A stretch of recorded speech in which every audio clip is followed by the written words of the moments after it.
All right, guys. I'm joined by Merrick Okamoto, CEO, Chairman, Marathon Digital, ticker MARA. If you guys do not know this stock, you have not been paying attention to the stock market, but it has been one of the hottest stocks around in America. I've got to tell you, we do this show every single day, and I don't think a day goes by without somebody in the chat asking us to take a look at Marathon.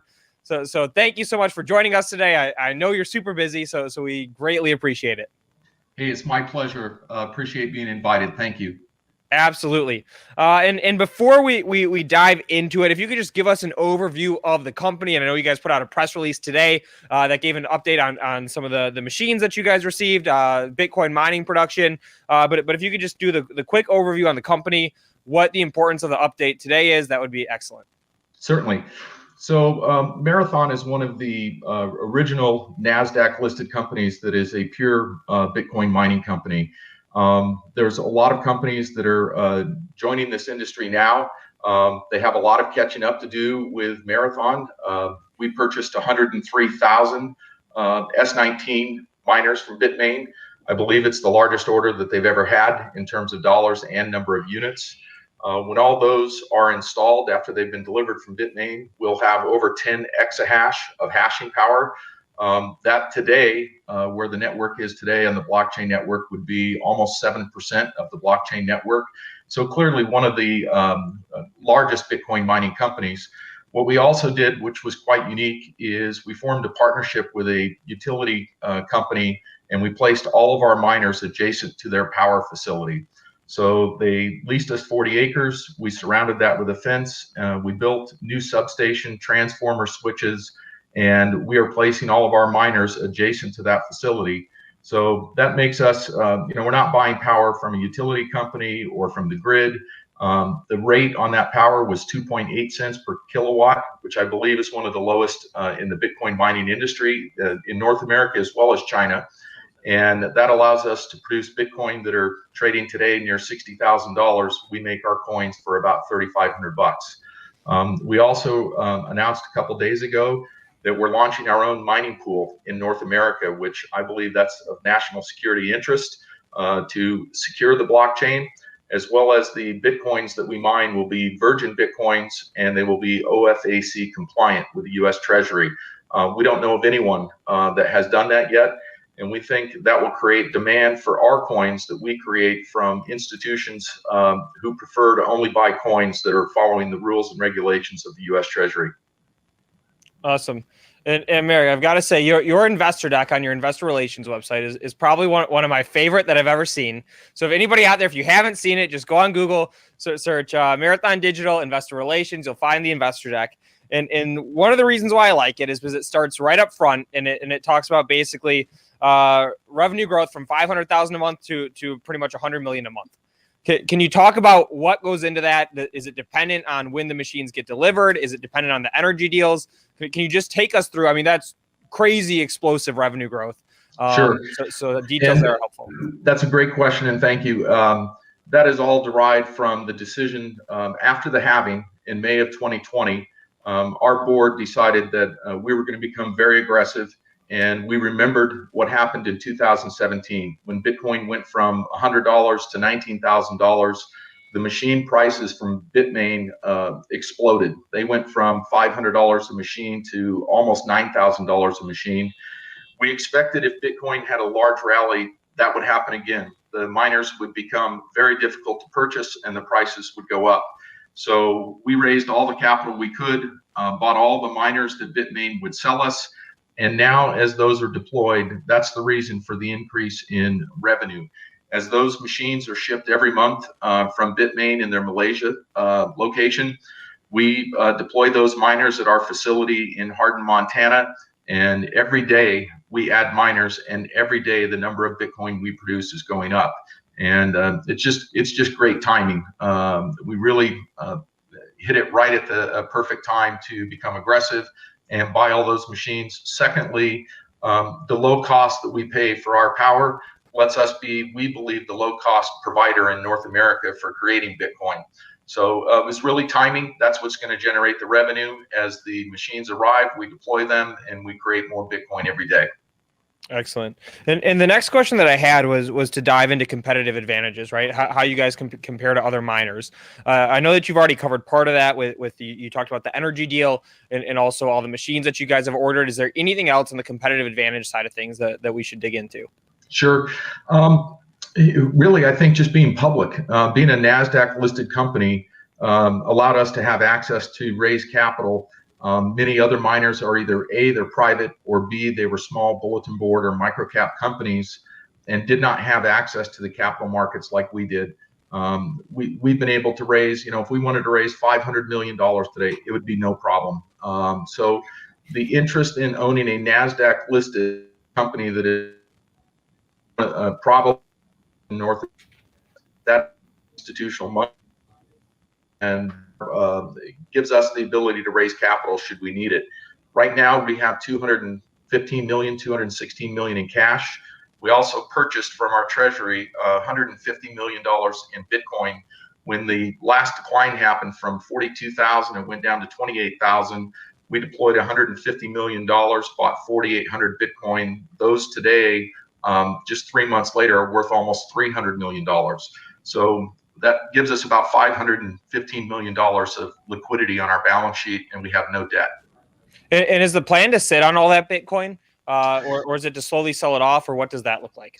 We don't plan to sell it. We do plan to hold it and give our investors essentially a NASDAQ listed, almost like an ETF. We don't know the future. If there came a time that we needed some capital for something that our board thought was strategic, and we needed that capital, we could raise some capital from that, or we could raise capital in the capital markets. But our plan right now is to hold all of our Bitcoin that we own currently, and all of the Bitcoin that we generate as virgin coins. Okay. And right now it's Bitcoin that you guys mine. It's Bitcoin that we're talking about. Thoughts on expanding to other coins, like Ethereum is one that I see thrown out a lot on Twitter, or anything along those lines. Sure. We've seen a number of our competitors do that, and frankly, I get asked a lot if why we don't mine Ethereum, why we don't mine some of the other coins. They certainly do generate at these prices substantial profits. But we made a decision to be just a pure Bitcoin miner. And because we did that, more like an ETF, if people want to buy Bitcoin, instead of opening an account on an exchange and going through the process of the anti-money laundering and know your customer rules to get that account opened and then getting money in that account, then not losing your key, some people feel it's just better to own our stock. And if you look at that presentation that you mentioned, Luke, you can see times, and I'll just give you a recent example. In the last pullback in Bitcoin, our stock went from $50 down to $24. Bitcoin in 5 days went up 38%. Our stock went up 80%. So we do have a lot of, I believe, institutional money and algorithmic trading institutions that like our stock because of that alpha. And if you're looking for a way to be, if you're a good stock picker and your timing's good, if you think Bitcoin is bottomed, you can buy our stock, and it's likely that the move that you get in Bitcoin, you'll get a bigger move in our stock. So we see a great deal of volume in our option activity. The notional value, if you take every option outstanding today times its current closing price, the number you will come up with is astonishing. It's close to $1 billion in notional option value. So a deep book in our option trading, as well as excellent liquidity in just the daily trading of our stock on the NASDAQ. Okay. And as an aside, Merrick, I've got to say, we do have a lot of chatters commenting about your master shirt. They're big fans. So very timely to wear that one. I guess getting away from the stock for just a minute here. What is it like to go into some of those Bitcoin mining rooms? Like is it noisy? Are they cold? I've always wondered what it's like to go into some of these major production facilities. I've never seen one. We've done 2 styles of data centers. The first one we did, and I think many people did, is when you were looking for power, the way to find it was to lease an old building, 100, 150 years old, 100,000 square feet, that used to manufacture something in the United States that now that manufacturing base moved offshore. So you have these large empty buildings, cheap power located nearby. And we did that at first. So we leased a building, we put fans in it, we brought in all the electrical and transformers and switches inside the building, installed racks, and we installed a few thousand miners. And quite shocking to me, I'll admit to you, we turned them on and the fans were so loud and the suction that they created was so strong, the vacuum pressure, that it looked like it was snowing in the room. And what it was doing is it was peeling the paint off the ceiling and the Oh my walls God. in this old building. And those were going in our miners. So we figured there had to be a better way. We've been at this a long time. We've hired excellent people that do our hosting for us. And so now we build our special purpose containers. These containers allow us to control an environment inside of a box that's literally the size of a shipping container. Now we only control the environment in the box instead of trying to control the environment in a giant old building. So what does it sound like? When you walk in that room, it's very, very loud. These machines scream at a super high RPM. You have to wear headgear to protect your ears. We try to keep these rooms at a pretty constant 50 to 60 degrees. That's where the miners like to operate. And that's done by using the fans and the ventilation system to move airflow in and out to keep at those temperatures. One of the reasons we chose Hardin, Montana, if you just think about it, it's pretty far north in the United States. So it has a very cool climate. And that's been excellent. Our miners love it. We're generally, I see a dashboard, I can look at it right now and see how we're operating. And we're at 99.99% of our miners are running. And it's because they love that environment that we built. Okay, great. And then can we talk about the pool a little bit? Sure. So you guys put out a press release, I believe it was maybe a week ago or a couple weeks ago, talking about the Bitcoin mining pool. Can you dig into that? What advantages that presents for you, et cetera? We believe that, if you just look at the landscape of the mining pools, most of them in this that miners are pointing to are all domiciled in China.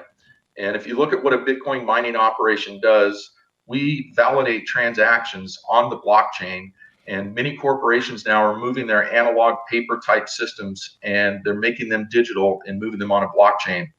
As they move those onto a blockchain, they need validation for transactions to be proven and validated, and we get paid to do that with our miners. If you try to go it alone and just put all your miners on the network by yourself, you could win some validations and there might be days that you did not. So everybody comes together generally in mining operations and they pool together and choose a mining pool. All the mining pools, for the most part, the largest, say 5, are based in China.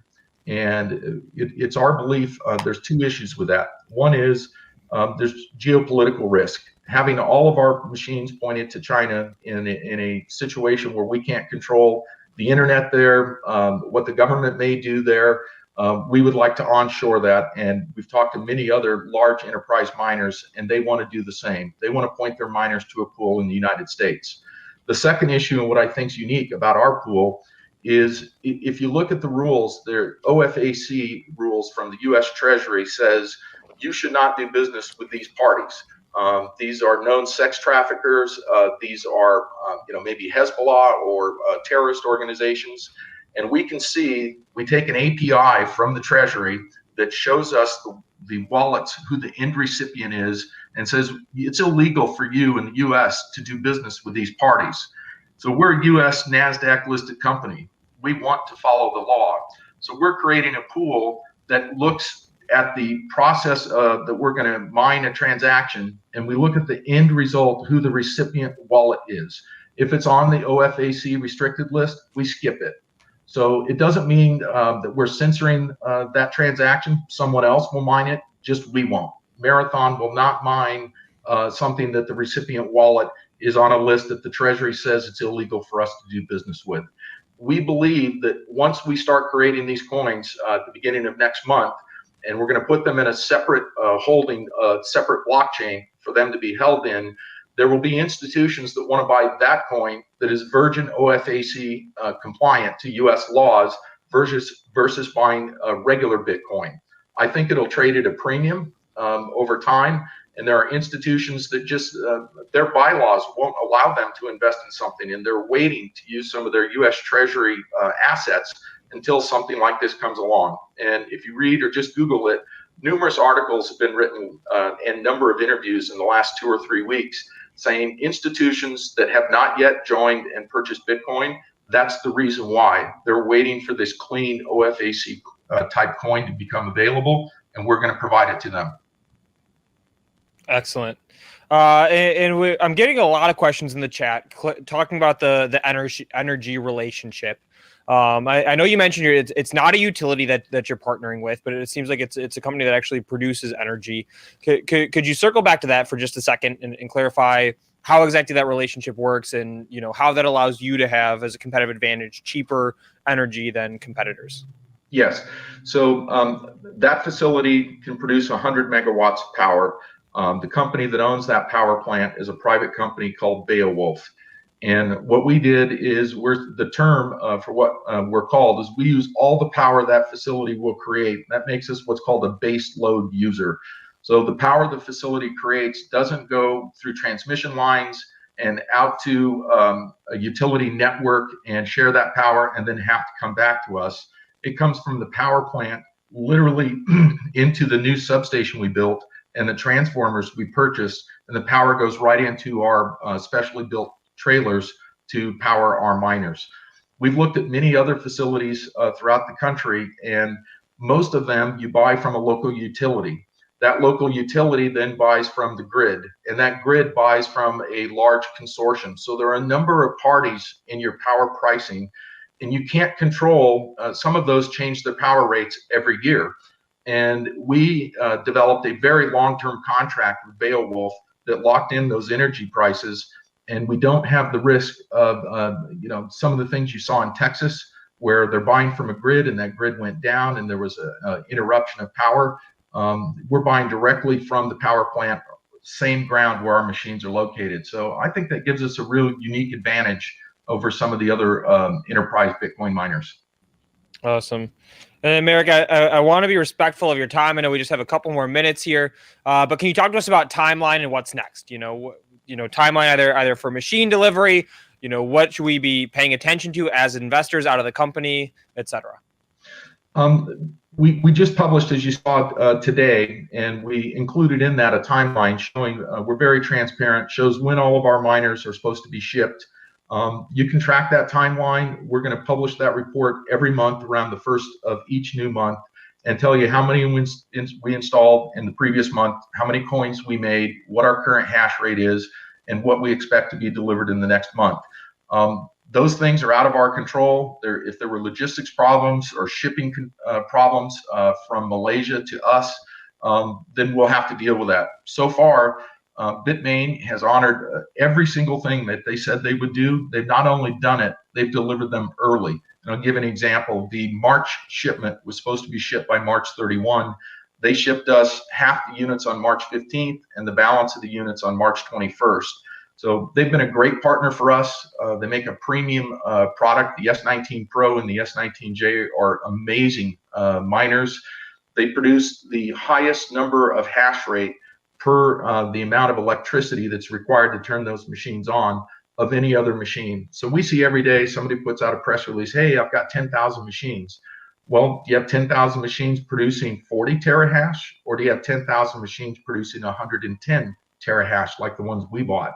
So we really care about buying state-of-the-art equipment.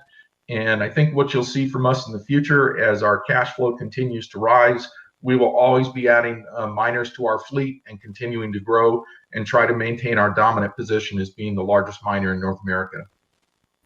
Awesome. Merrick, thank you so much for taking the time and hopping on with us today. Again, guys, if you don't know the stock, it's because you have not been paying attention to the market for long, because it has been one of the hot ones. Ticker MARA. Merrick, thanks for hopping on the Power Hour. Sure, appreciate it. Thanks for inviting us. Absolutely.